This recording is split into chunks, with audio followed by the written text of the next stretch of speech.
Hi, this is Chuck Gardner, and this is just a test of my 3-camera setup. I have managed to accumulate 3 Canon R6 Mark II cameras, and now I have a Canon C50. And the reason I got all that equipment was so I could shoot cinematic sequences with still cameras without having to change lenses.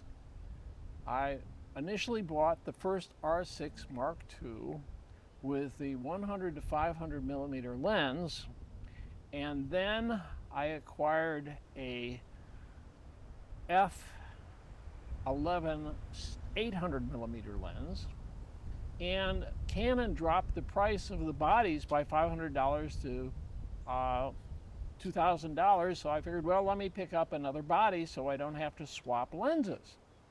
So that gave me a range of 100 to 500 millimeters. Then I picked up a 1.4 teleconverter, which gave me a range of 1120 millimeters to 100. And then when Canon launched the RF10 to 20 millimeter lens, which is the one that is in the distance taking the overall shot of the setup here, I couldn't help myself, so I bought the lens and I bought a third body because they had reduced the price again. What Canon does before every launch of a new camera specs is they will discount the existing stock. The C50 that I shot, it was $200 off, so that must mean there must be something new coming down the pike. The same is true of the 24-105 millimeter lens that I've got on the camera. It was also reduced by $200, so, not able to resist a bargain. I got it. Now, I've got a Saramonic wireless system, a Blink 500 system. I bought that back when I was shooting iPad videos. It has a neat little USB transmitter that plugs into the iPad or iPhone. So I got that to shoot videos for about 5 years until I got the itch to shoot wildlife and needed to upgrade my setup and use longer lenses. So that was the evolution of my camera equipment acquisition. I also now have a RF 2050 PZ power zoom lens on back order or pre-order, which I will add to the repertoire so I can have a lightweight carry solution for my C50.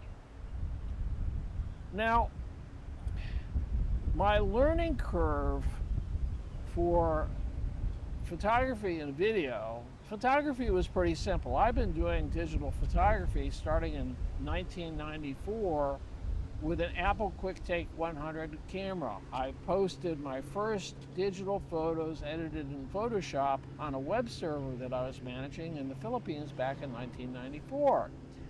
I upgraded to a Canon DC290 camera in 2000, and then a Minolta D7HI 5 megapixel camera.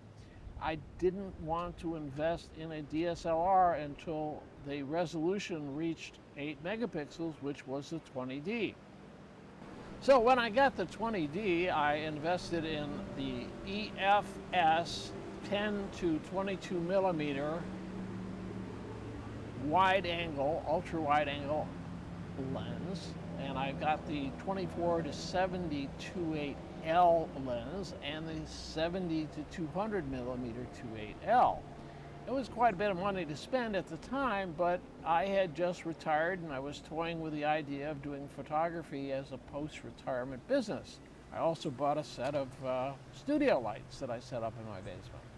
I ultimately decided that golf was more fun and shelved the idea and just became a recreational photographer again.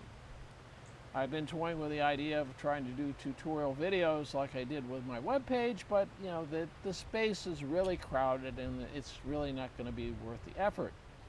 So the reason I got this equipment is that I would like to do interviews like this with people who have an interesting story to tell. I live in a community full of retired people who are all highly successful in their career to be able to afford houses like this, and every one that I've met has some sort of interesting story. I met a guy 2 years ago walking down the street with his wife. His sister-in-law owns a lot down the street. Turns out we're cousins, related to the first Pilgrim settler in Massachusetts, where we have the same 10th grandfather, so now he's done my whole genealogy and is a good friend. He's moved down here.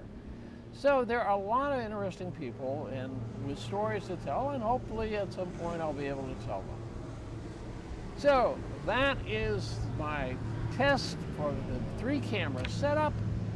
I'm going to go inside, load the footage into DaVinci Resolve, and see if I can sync everything up and see how it turns out. So, thanks for joining the experiment with me. See you later.